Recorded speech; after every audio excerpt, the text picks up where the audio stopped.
eu recebo mensagens do cara que ele quer ser um profissional open, mas ele, digamos, ele é alto e tem 110 quilos. Aí porque ele vê o Dexter baixo, com 110 quilos, ele acha que ele está naquele nível. Então, ou ele é fã de um outro cara que é o mesmo peso, porém a estrutura é outra. Então, mas ele já é um amador competitivo? E ele ainda não é competitivo. Então, aí é só sonho. A galera precisa, principalmente os novos profissionais, olhar assim e falar, eu tô no nível de bater de frente com os 3, porque eu acho que o que fez você segurar até 2 anos foi isso. Você falar, eu quero chegar lá chegando, né? Já chegar para bater, para ser competitivo. Não só para subir. Eu acho hoje, Renato, que tem muita gente que ainda quer fazer assim, eu quero a vaga do Olímpia. Não, eu quero ir lá tentar ser o campeão do Olímpia. Acho que essa é a próxima pergunta, né? Entendeu? Tipo, parar de almejar só o fato de competir no Mr. Olímpia, mas ser competitivo dentro do Mr. Olímpia, né? Não só no Mr. Olímpia, mas no meio profissional, né? Quando você começou a sua carreira, ainda amador, você já colocou uma meta grande do tipo, eu quero chegar no Olímpia, ou você foi colocando metas curtas? Não, cara, eu quero ser campeão brasileiro. Pô, agora eu quero ser campeão mundial. Cara, eu quero ser campeão mundial, quero ser campeão mundial. Ou não, ou você nem olhava pro mundial, você sabia que tinha que ir mundial, não, mas eu quero ser Mr. Olímpia. Não. Aonde estava a tua cabeça? Eu não pulava etapas, eu queria melhorar, eu queria evoluir dentro da minha realidade, independente do resultado das competições. Então, eu nunca almejei ser campeão brasileiro, campeão sul-americano, campeão mundial. Isso foi acontecendo naturalmente. Eu pensava, eu quero ter um físico melhor ano que vem, eu quero melhorar, eu quero ser maior, quero aumentar meu peso. Isso foi naturalmente. Eu ganhei o Mundial da Coreia em 2007, Mundial da FBB com 85 quilos e competi o Arnold no ano seguinte com 90 quilos. Então, cada ano eu estava evoluindo um pouco mais. Quando veio a 202, que era 91.6, eu já era um bom amador de 90 quilos, um light heavyweight. Isso fez com que eu entrasse no circuito profissional de forma competitiva, né? Então, é isso, eu acho que... Então você não focava a competição, eu não focava o shape. Eu focava a minha auto-performance, até hoje eu sou assim. Quando eu saio do palco do Olímpia, é muito louco falar isso, porque quando eu saio do palco do Olímpia, mais do que a colocação em si, eu tento fazer uma autoavaliação da minha performance. É por isso que muitas vezes, mesmo me sentindo injustiçado pelo resultado, eu consigo continuar. Eu não sou um cara que polemiza, que fica criando polêmica na internet, porque eu faço sempre uma autoavaliação. E eu acho que é isso que os atletas têm que fazer. Muito mais do que questionar o resultado, é questionar a sua auto-performance, né? Porque o objetivo, a essência do bodybuilding é a evolução, é a autossuperação. Então acho que os atletas eles têm que sair do palco e fazer... A gente estava conversando sobre isso agora aqui fora, sobre vencer um campeonato não significa que você está na sua melhor performance. Às vezes depende do nível do campeonato, né? Então isso está dentro de um contexto. Eu nunca me preocupei muito com o resultado em si. Se fosse assim, eu ia... 2014 eu merecia ter vencido, blá, blá, blá. Só que eu fico pensando como que eu posso cada vez me evoluir, como que eu posso cada vez me apresentar melhor. Então, essa evolução ela foi acontecendo de forma natural. Eu nunca almejei chegar no Mr. Olímpia. Eu sabia que era um objetivo que eu gostaria. Mas quando eu estava lá no Mundial, eu sabia que eu precisava evoluir até chegar lá. Foi por isso que eu permaneci mais um ano ainda no amador e depois mais um ano ainda para estrear no profissional.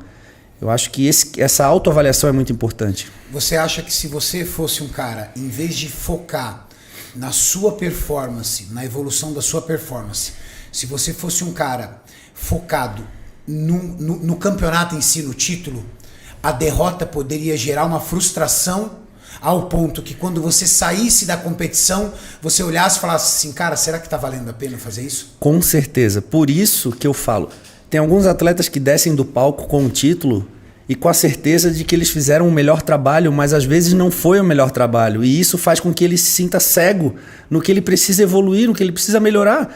E de repente no próximo campeonato ele pega uma pedreira e aí ele se dá mal. Daí o que ele vai fazer? Vai se vitimizar. Entendeu? Então acho que falta um pouco dessa autoanálise. Eu acho que isso é fundamental para quem quer competir. Um amigo meu competiu e por 2 ou foram 3 vezes. Em todas ele me pediu feedback, só que ele não aceitou. Nenhuma das 3. Eu falava, você precisa melhorar as costas, o posterior de coxa e o glúteo. Numa delas, o árbitro falou a mesma coisa, mas ele não aceitava. Falava, não, você quer mais que isso. Então, assim, eu acho que a galera precisa dessa autoanálise e falar assim, poxa, Se eu não sei o que é ali, no próximo eu vou focar nisso. E foram 3 competições da gente falando a mesma coisa. Então, assim, essa questão da autoanálise que você está falando é exatamente o que falta, eu acho. Se nós formos realizar uma analogia, se nós formos... Obrigado, Gu, tu é o cara, velho. Tá. O Gu, vê se você consegue ajudar o Juan para ele reduzir ali o retorno. Quando o Edu fala, tá mais alto. Tá. Principalmente para mim. Vê se você consegue me ajudar. Deixa aqui que eu já mexo nisso. Se nós formos realizar aí uma analogia com a carreira profissional, em qualquer carreira profissional, com a sua carreira profissional, o que você fala faz todo sentido, Edu. É como se o cara entrasse na empresa e falasse assim: eu quero ser diretor. Cara, eu quero ser diretor, eu entrei nessa empresa para ser diretor. E aí o cara começa a dar o sangue para ser diretor. Ele quer ser o diretor. E aí ele dá o sangue, ele trabalha, ele grita. Vai chegar um momento que ele vai ou se cansar ou se frustrar. Saiu o diretor. Caramba, agora é minha vez. Contrataram outro diretor. Pô, cara, não acredito. Eu tô me matando aqui e não me deram a oportunidade. Aí vai o outro diretor, se aposenta. Não, agora sou eu. Eu tô aqui para ser diretor. Eu tô aqui há 10 anos. Outro diretor é contratado. Frustração. Se ele entrasse na empresa ou na sua carreira, quer seja na empresa, quer seja na sua própria carreira profissional, fala assim: eu vou ser o melhor cara, eu vou ser o melhor profissional, eu vou ser o mais competente, eu vou ser o mais rápido, eu vou ser o mais pontual, eu vou ser mais proativo, eu vou ser o mais dinâmico, eu vou ser o mais inteligente. O cargo de diretoria é a consequência. Uhum. Quando você me fala a sua forma de pensar, eu vejo a forma de pensar dos grandes empreendedores que se transformaram mega empresários. Eu leio várias biografias e todos eles sempre dizem a mesma coisa. Eu buscava a minha performance dentro da minha carreira e os resultados iam vindo. E aí é exatamente o que você fazia.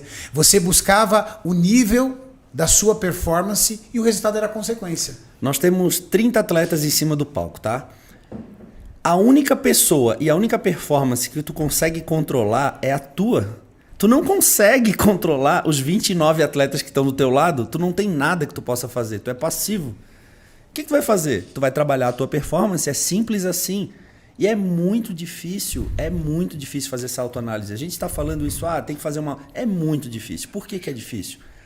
É complicado, tipo, tu olhar pro teu trabalho, porque tu sabe o que tu fez, tu sabe o que tu sofreu, só tu sabe. E tu olhar e falar assim: não, mas espera aí, eu preciso melhorar.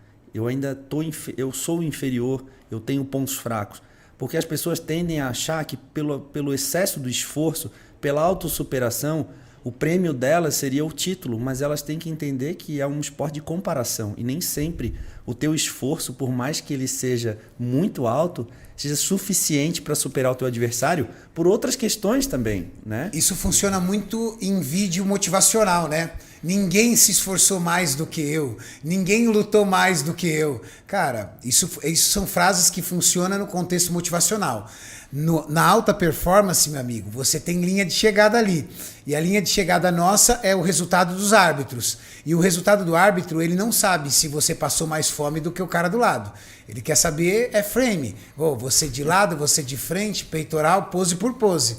E às vezes, pose por pose, não mostra se você se esforçou mais ou menos do que o outro, não é verdade? É verdade. História triste não ganha campeonato, né? Não importa, o árbitro não quer saber se eu passei por uma cirurgia, se eu superei, se eu... sei lá, as dificuldades que eu tive. Então isso não importa. Em cima do palco né, não importa quem tem mais seguidores. Pelo contrário, se você passou por uma cirurgia como você passou por 12, você que pose bem para poder mostrar o que você tem de melhor.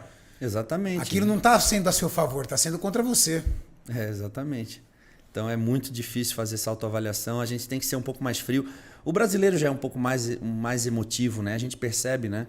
O brasileiro, ele traz essa emoção consigo, né? Tanto na torcida quanto em cima do palco, né? A gente percebe que os americanos têm uma frieza um pouco mais. Eles tratam com mais frieza aquilo, né? Então, a gente já tem uma tendência a ser mais emotivo. Eu nunca passei um feedback para um atleta de você precisar melhorar aquilo, por isso você não ganhou, para ele olhar e falar assim: não, obrigado, Valeu, tchau. Ele sempre dá as costas e sai. Entendeu? É sempre assim.